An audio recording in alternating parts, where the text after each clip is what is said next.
Late Night Louie coming straight at you. Got a great show tonight. I got this idea from a commenter on the last podcast episode that we did. And I said I was going to make a list of the 32 quarterbacks, put them in the order that I see fit. And I was supposed to do this last week, but I wanted to do this right. I didn't want to come with a half-assed list and not really put the type of energy and effort that I think this deserves. So I came up with a system, and we're going to utilize that system tonight. And I'm going to give you my list of the 32 quarterbacks that we presume, okay, the projected 32 starters in the upcoming season, put them in a list and rank them 1 through 32 among other topics. So with that said, you know what it is. It's the Louie T Network podcast coming straight at you right now.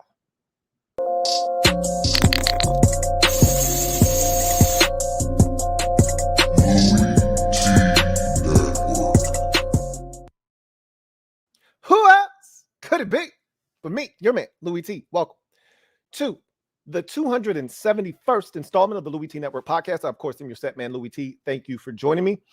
How was your weekend? First and foremost, want to talk about the weekend that was. So took the family to Diggerland, took all the kids to Diggerland in New Jersey. It was a really good time. Enjoyed it thoroughly. The kids had a blast, got a lot of great pictures. Watched some really good movies over the weekend. We watched Nobody. That was a good movie. First of all, me and my wife, we absolutely love what we like to call badass movies, where the main character is a badass. So, normally it's something to the effect of, wife gets killed, wife and daughter get killed, or someone is wronged in the family and they have to avenge that person's either death or wrongdoing or kidnapping, like Taken, for instance. And so we love those types of movies. Like, I can't stand Tom Cruise, but I absolutely love Jack Reacher. So, those are our types of movies. Nobody fits in that category of a badass movie. We enjoyed that. We watched this movie called Ken, K-I-N, like next of kin, Ken. Really good movie. Didn't quite know how everything was going to tie in together, and they did a really good job of tying it in at the very end. That was a really good movie. And we watched this movie called, I think it was Kimmy. I think it was called Kimmy. I'm not sure if I got that right or not. But it was a good movie. Kind of slow. If you're looking for action, this wasn't what you were looking for, but it was a good movie nonetheless. So, and we got episode 3 of Miss Marvel. I told you guys that was a really good show last week. And so we got episode 3 of that. Can't wait for episode 4 to come out. And, I really am not a huge fan of watching shows. You know what? I got spoiled, because this never was a thing until, the streaming services got into the mix, where we always had to wait until next week to see the next episode. There was never this, I want to binge watch something. And now all of a sudden I'm spoiled. I want to go to Netflix, or I want to go to Hulu, or I want to go to Amazon Prime, and I want to just binge watch something. I don't want to wait, like with Bel Air. Okay. I didn't want to wait till the next week until Wednesday when the next episode dropped. I just wanted to watch all, 10, 11 episodes right then and there. So I'm one of these people that when the show first comes out, I kind of just want to let the episodes pile up a bit and then watch them so that I don't have to wait until the next week to find out what happens. But at the same time, when it's really good and you get in when it first starts, it's hard to just have the discipline to just leave the episodes alone. So anyway, I digress. That was my weekend in a nutshell. Didn't watch a lot of sports.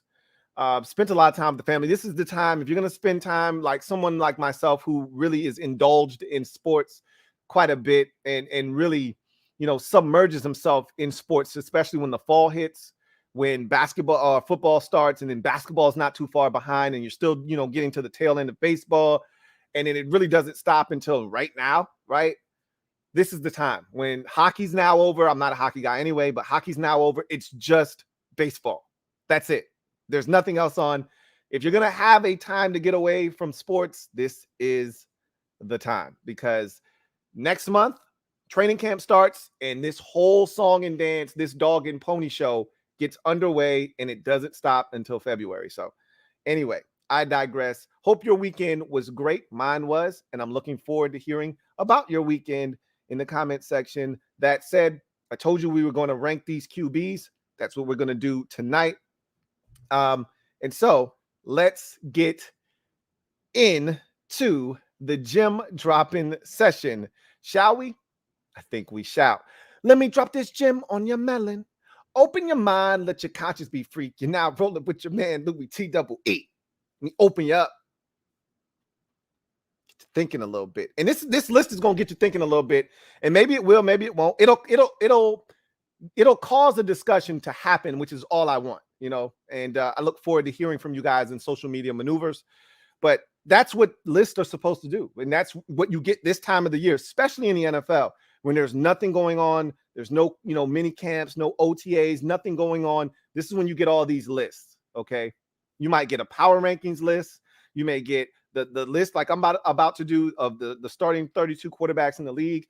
I've seen lists where they're ranking running back groups, positional groups, right? Running back groups in this division and wide receiver group in this division and that. And I've done that before as well for the NFC East in particular. But what we're going to do tonight is we're going to rank the 32 quarterbacks in the league. And so here's my criteria. Here's how I come up with the list of quarterbacks. And essentially, I've got 3 criteria. And it's similar to when you were in school, but I dumb it down a bit.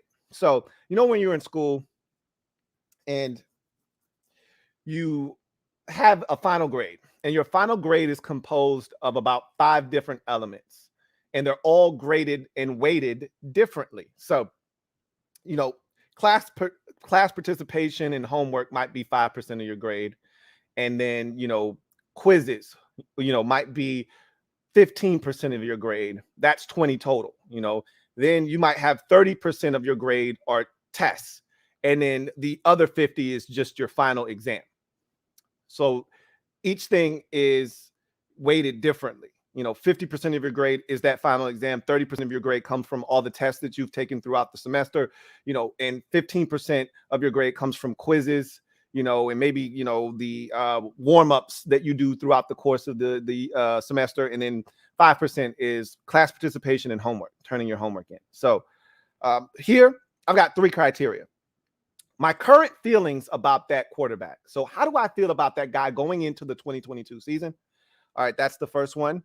The next one is the history of this quarterback, meaning how has this quarterback performed in the past?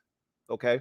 And there are several different things that you have to take into consideration when talking about history. It's not just how this quarterback has performed or how far his team has gone in the postseason, but it's also injury history, things of that nature. These are all things that kind of fall under the umbrella of history. So when I talk about history, I'm talking about everything. It encapsulates all of that.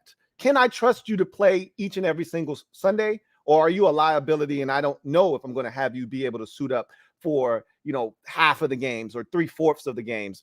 That's something that I take into consideration. And then the last thing is future projection. So, this is a Janet Jackson league, as I talk about all the time. What have you done for me lately? Do, do, do, do, do. Ooh, yeah. So current feelings, 30%. History, 30%. Future projection, 40%. How do I see you performing into the future? What is my confidence level in you moving forward? That is future projection. That's 40%. That's the highest makeup of your grade. So with that said, I used all of that to come up with a overall score for each of these players. And that's how they found their way on this list. So we're going to start at the bottom and we're going to work our way up to the top. Keep rising to the top. Number 32 is the team that has the worst quarterback situation in the league. And obviously number 1 has the best starting quarterback in the league.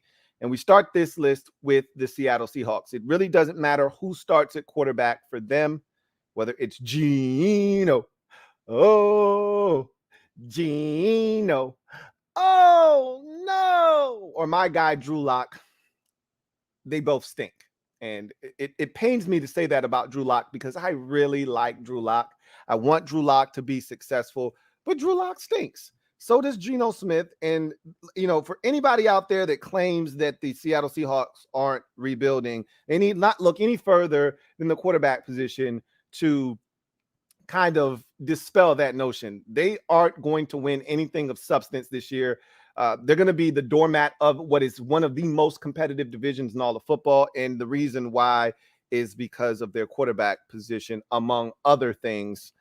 Geno Smith, Drew Lock come in dead last in my quarterback ranking. Doesn't matter which one of those. And I assume we're going to see at some point of the season, each of these guys are going to start, whether it's Geno Smith starts 12 games and Drew Lock only starts 4, or it's vice versa, or they both start, 6 games and then another guy has to come in and start another 4 or 5 games. Whatever the case may be, they're in trouble in Seattle. 31st team on the list, the Carolina Panthers with Sam Darnold. And, their offensive coordinator has already come out and said that Sam Darnold is the starter, which he wasn't supposed to do, and then he had to walk that back. It's the ex-Giants head coach, Ben McAdoo. We know he's whack-a-doo-doo, but Sam Darnold is their starter right now. I have zero confidence in his ability to lead that team. They don't have any confidence in his ability to lead them after the shit show that was last season. Started 3-0, and then the wheels fell off, literally, in Carolina, and he was a huge part of the reason why the wheels fell off. That's why they drafted the kid from Ole Miss. So they don't have any confidence in Sam Darnold. Neither do I, and that's why he comes in at number 31 on this list of the starting quarterbacks for 2022. Coming in at number 30, and it's funny because sometimes, and you don't know if these lists are legitimate or not, but sometimes you see a list, like a Madden list has been leaked, because Madden usually doesn't come out until the second week of August.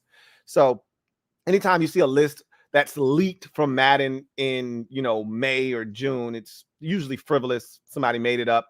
But I don't follow those things as closely as I once did. I don't care. I haven't played Madden in over a decade, so I could care less what the rankings are on that game. However, I always get a kick out of rookies coming into the league that we aren't sure about. And, there are some of those guys that we look at and we say, okay, he's a can't miss.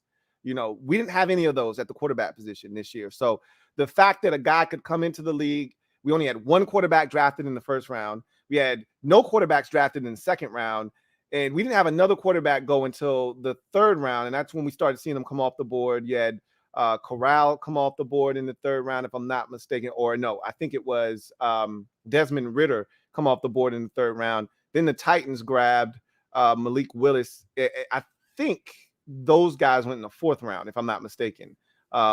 Corral, Willis all went in the fourth. And you had Ridder go in the third, and then you had Sam Howell go in the fifth. So the fact that we had one quarterback go in the first, 2 rounds of the draft speaks volumes. And the fact that a guy could come in the league in, Kenny Pickett and be rated higher than some of these veterans, look, I just don't get it. So coming in at 30 is Kenny Pickett for me with the Pittsburgh Steelers, because we have no idea how good this kid's going to be. Now, I get it. You look around the league at some of these guys that are going to start potentially for their teams, and they're not very good, and who they are. And so just the promise, the upside of Kenny Pickett gives them the leg up. I'm not one of those guys. I need to see it to believe it, because Kenny Pickett could just flat out stink, right? And he could be worse than a Jacoby Brissett. So, we don't know. But that said, he can't be any worse than Sam Darnold, Drew Lock, and Geno Smith. I find it hard to believe. He can, of course, but I find it hard to believe that he will be. So he's ahead of those guys, but he's not ahead of some of the other quarterbacks on this list. I think he's going to be the starter day one from the Steelers. They have no reason to start anybody else in Pittsburgh, right? Dwayne Haskins, may he rest in peace, God rest his soul, would have been a guy that would have been, I think, competed, strongly for an opportunity to start, but he's no longer with us. And so I think there's no reason to not start Kenny Pickett, if you ask me. So he comes in at number 30 for the Pittsburgh Steelers. There's Kenny Pickett. Coming in at number 29, Jacoby Brissett. is the quarterback for the Cleveland Browns that we assume is going to start. Now, obviously, if Deshaun Watson is the starter for the Browns, then I would have probably taken every quarterback from number 5 down and moved them down a spot, right? But I don't think he's going to start the season off as the starter. And it sounds like it's getting progressively worse as the days go on. Each day I hear it could be up to a year. Now I'm hearing it could be indefinitely. Like they're trying to suspend him and hit him with the, hey, we're going to have to have a reinstatement hearing for you, not just a year. This might not happen for a year and a half before we decide, okay, it's safe. Okay. The coast is clear. No one's thinking about you. Similar to Michael Vick, like you have to be away for a while. Let the scene kind of simmer down, dust settles, smokes clears, and now you can come back. It's getting ugly for Deshaun right now, and they're going to have some hearings to determine what the punishment will be. The NFL, I think, is trying to throw the book at this guy. So I'm assuming Jacoby Brissett's going to be their starter. And they've already come out. The Browns have already come out and said, Baker Mayfield won't wear our jersey again, essentially. So Jacoby Brissett's going to be their starter. He comes in at 29. You know, Wally Vet, we know what we're getting. You're not going to playoffs with Jacoby Brissett, but you're going to be in games because you can run the football. You got a quality defense, but you're not going to win football games because of Jacoby Brissett. So he comes in at number 29. 28 for me is Justin Fields, starting quarterback of the Chicago Bears going into year 2. I just don't like the offseason that they just turned in. So it's always tough when a rookie quarterback is drafted into dysfunction like Justin Fields was, similar to the way similar in the way that Dwayne Haskins was drafted into dysfunction in Washington.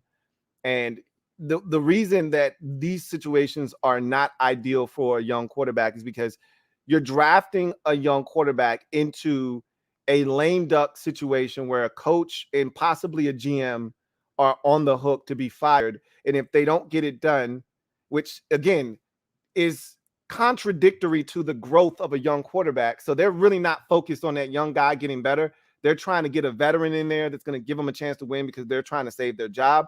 So they're not really looking to develop that young quarterback. And then it's an offense that quarterback still has to learn. That young quarterback, that rookie still has to learn no matter what happens, whether these guys are going to be here next year or they're not, they still got to learn this playbook because they may get in the game and they're going to have to perform. Then usually what happens is that coach stinks, that team stinks, that quarterback gets in because the team stinks. He has a year with that system, that playbook. That coach gets fired at the end of the season. So does the GM, the guy that believed in him enough to draft him. So now you're bringing in a GM that may not necessarily believe in this quarterback. You hope he does. And usually that's a prerequisite to getting the job. Hey, do you love this quarterback? Of course, you're going to say yes because you want the job. Similar to the way Jay Gruden said, oh, I love Robert Griffin III. I can get him to be a great quarterback. He gets to Washington, and the first thing he realizes is this guy can't do it, and I can't coach him. And they push him out of the door, get Kirk Cousins in there. You just don't know what the next regime is going to feel like about that quarterback. So now you got a new coach in Chicago, all right, and Matt Eberflus. Now you got a new GM in Chicago, and you don't know how they feel about Justin Fields. Eberflus is a defensive-minded guy, so even if they get the right offensive play caller and that guy's any good, 2 years from now, 3 years from now, he could be gone, and Fields could have another offensive play caller, another playbook to learn. So this is 2 playbooks in 2 years, not to mention they got him nothing in terms of talent to help him out. Like they surrounded him with absolutely nothing. I think of all the quarterbacks last year, and there were 5 that went in the first round, which is why he shows up on this list first. Of all the quarterbacks last year that were drafted in the first round, he was the one that I felt like has been abandoned to this point. They have not done enough for Justin Fields in Chicago. I actually feel bad for him.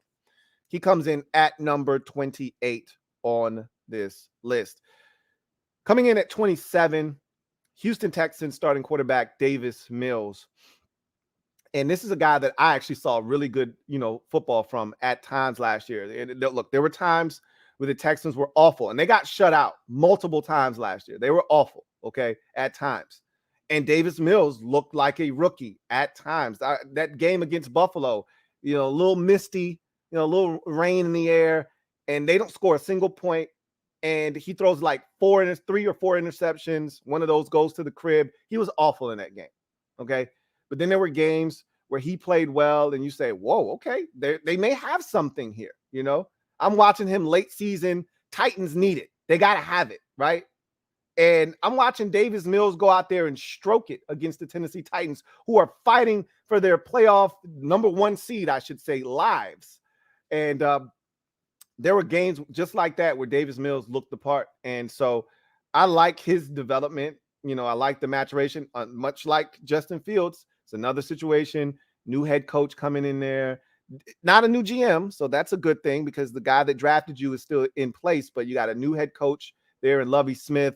That's not ideal, which means you've got a new play caller and all of the things that go along with that. And so it's not an ideal situation for Davis Mills, but I think they've done a solid job of trying to put pieces around him. The best thing that they've done, the thing that Justin Fields doesn't have, is a #1 receiver in Chicago, where it's at least they did a good enough job in Houston of keeping Brandon Cooks there, gave him an extension in the offseason. So at least he's got a #1 option. They fortified the offensive line. They really put a lot of effort into doing that. And so I like Davis Mills. I like the situation that he's in. I don't love it. I like it. I want to see more, and we'll find out if he, in fact, is the guy in Houston or not. He comes in at 27. Coming in at 26 is New York Giants quarterback Daniel Jones. Now, he could easily be a little bit higher on this list because of the future projection. We don't know what Brian Daboll is going to be, and I put a lot of stock when I think about future projection. How do I feel about a quarterback? There are a lot of things that go into it. First of all, the first thing that I think about is, can I see that quarterback ultimately winning a Super Bowl or being consistent enough to lead his team to the postseason year after year after year? So that's one of the things that I put into that category. Also, another thing that I look at, what do you have around you? Because we could talk about most quarterbacks aren't Aaron Rodgers, you know, where they can drag a lifeless group of receivers and tight ends to the playoffs and be the reason that you're there. Okay. Most teams in the league don't have a quarterback that's built that way. Okay. So you need to have a supporting cast around your quarterback. And really, most quarterbacks, even the great ones, they need playmakers around them. Okay. And so I take that into consideration. What's around this guy? The Giants have talent around Daniel Jones. You know, got to stay healthy. That's been one of the problems. And then, you know, offensive line is another thing. You know, they don't have that. And I worry about that with Daniel Jones. It's always been a problem with him. And then I also look at your coaching staff, right? Like, if I really believe in your play caller, the guy that's putting you in positions to succeed, then I'm going to really have a much brighter outlook for your future if I believe in your play caller. So with Daniel Jones, I believe in Brian Daboll. I have a hard time believing in Daniel Jones. And so that's why he finds himself on this list. He doesn't have a lot of success, so his history category isn't very good. And then obviously I don't have great current feelings about Daniel Jones. Neither do the Giants, which is why they didn't pick up the 5th-year option. So at the end of the day, this is a prove-it year for Daniel Jones. We'll see if he gets it done or not. He comes in at number 26 on this list of starting quarterbacks in the league.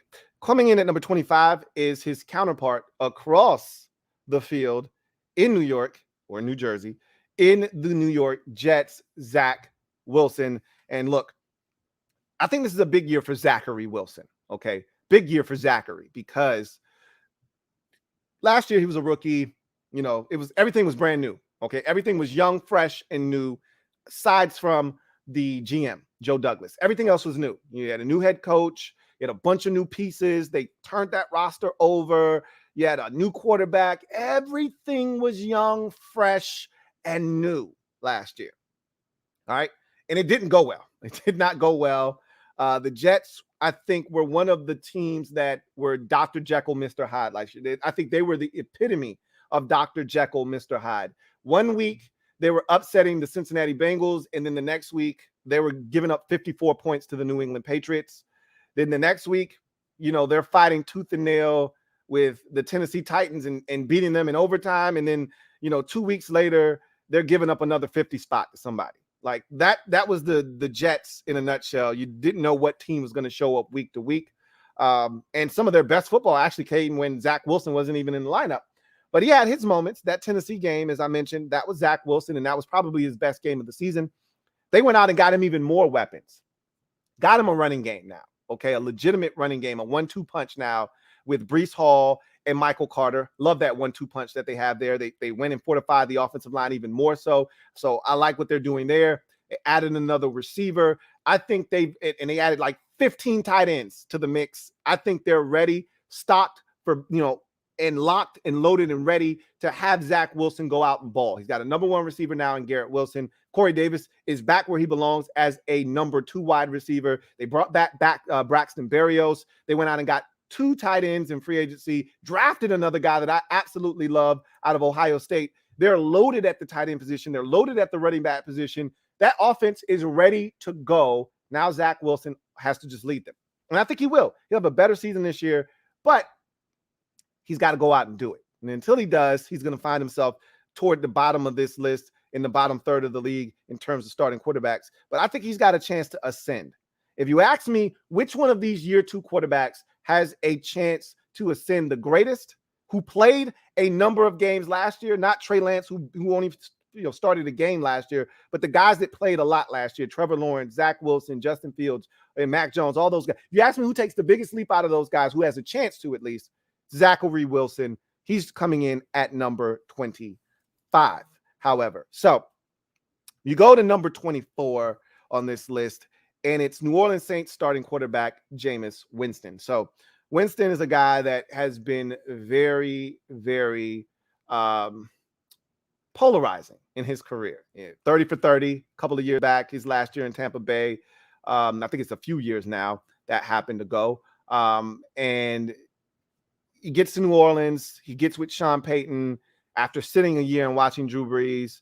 He was all emotional about the impact Drew Brees had on his career, and this was going to be a new life for him. And we saw what the Saints had been able to do with these quarterbacks that sat behind Drew Brees, whether it was Teddy Bridgewater, or now Jameis Winston. Like, hey, you're going to get an opportunity to come in and have some success.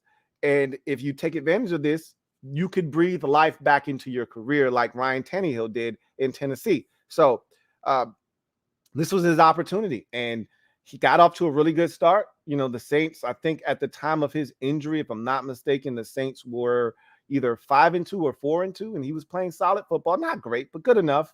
The turnovers were down, and they were feeling good. And then he tears his knee up, and the rest is history. He's back on the mend. He feels good. The reason he's so low on this list is because obviously the history with Jameis Winston is up and down. Now you got to add the injury into the mix. I don't have, my current feelings on him aren't great because he's coming off of an injury, and the turnovers are still an issue for me. Then you take Sean Payton, and this is where the future projection gets hung up for me.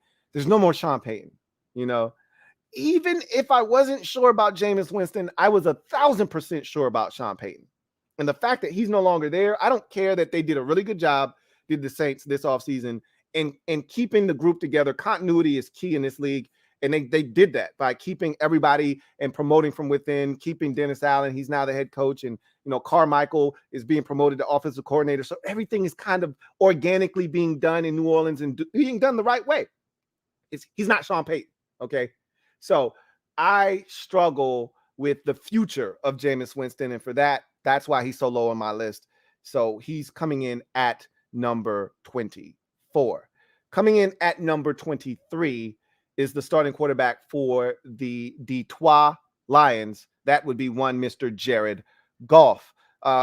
Look, to me, he's still a stopgap. Lions, I feel like they are going to give Goff one more opportunity to prove that he could be the guy that leads this team, because this wasn't the draft to say, all right, you're done, right? That's why the Eagles, I think, held serve on Jalen Hurts. That's why I think the Seahawks said, we'll just roll with Drew Lock and Geno Smith, even though that's not a sexy thing to do. I think that's why you saw some teams just say, hey, we're good. You know, we're going to keep rolling with the dude we got because we feel like this guy's better than anybody we can get in the draft. Same thing with the Giants and Daniel Jones. Like, if there were better options, they had 2 top 10 picks. If there were better options, they would draft a quarterback, but they didn't feel that way. So I look at the situation with the Lions and they said, hey, Jared Goff, for all of his faults, he wasn't terrible last year. And this is the thing. A lot of people don't realize the Lions were in a lot of close ball games last year. In games decided by 5 points or less, they were 0-6-1. Okay. You think about that. That's 7 games that if they just win 4 of them, it turns around the way you view their season, right? And they were in those games with an opportunity to win, and they had some heartbreakers. The Ravens game, the first Vikings game, they had a ton of heartbreak. Like, their coach cried after a couple of those games because it was so heartbreaking when you lose in that fashion over and over and over again. And they were winless for a stretch there. So when you keep thinking you're about to get off the schneid and then you finally do it, it was emotional for, Dan Campbell and company.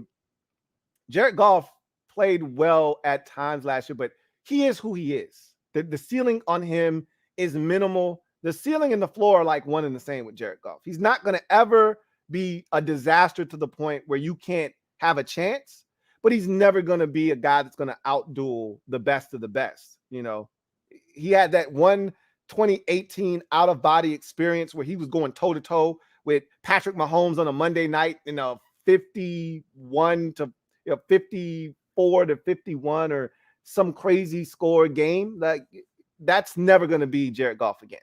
And that time has came and gone. And he's solid for what the Lions are doing right now, trying to rebuild, but the future for him is not all that bright. So he comes in at number 23 for me, does Jared Goff. Coming in at 22 on this list is the Atlanta Falcons starting quarterback, and we don't know exactly who that's going to be. I assuming health, which is not something you should do with Marcus Mariota. However, assuming health, I assume it's going to be Marcus Mariota. However, I've heard rumblings, my ear is to the street, that Desmond Ridder, and a lot of people are saying, why not just go ahead and start Desmond Ridder? I don't think they're ultimately going to do that. And this is the beauty of this year's draft class, essentially, outside of Pittsburgh, who drafted a quarterback in the first round. You don't have to start this guy at any point, okay? The Atlanta Falcons, and this is the thing people fail to realize with this signing of Marcus Mariota, is they don't have to play Desmond Ridder one single regular season snap at all. They spent a 3rd-round pick on Desmond Ridder. Not a first, not even a second. They spent a 3rd-round pick on Desmond Ridder, which says, I don't have to play your ass at all. If Marcus Mariota has a Ryan Tannehill type of reemergence to his career and he's winning ball games and they're going to the playoffs, there is no urgency to move to Desmond Ridder. Mariota is only a stopgap if he shows that he's a stopgap. If he comes out and says, this is my opportunity to have a second lease on life and I'm going to take full advantage of it, then he's the starter in Atlanta. And remember, the guy that is his head coach in Arthur Smith was there in Tennessee when Mariota was a young guy and a developmental quarterback. Well, not developmental, but was developing his skills. Arthur Smith was there with him in Tennessee. So there is an affinity for Marcus Mariota. Keep that in mind as you look at Atlanta and that starting quarterback position in Marcus Mariota. Now, this is the thing that scares me. There's not a lot of talent surrounding Marcus Mariota. Okay, that's scary to me. You don't have Calvin Ridley, and you don't have Julio Jones, obviously.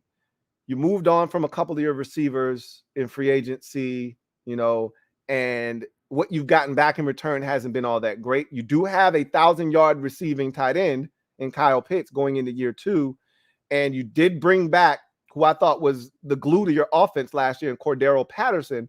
So those are 2 pluses, but you're going to be asking a first-round pick wide receiver who I'm not really that fond of to come in and really stabilize that group of receivers, which is being held together by Bazooka Joe and a thumbtack. And then you just traded for Brian Edwards from the Raiders.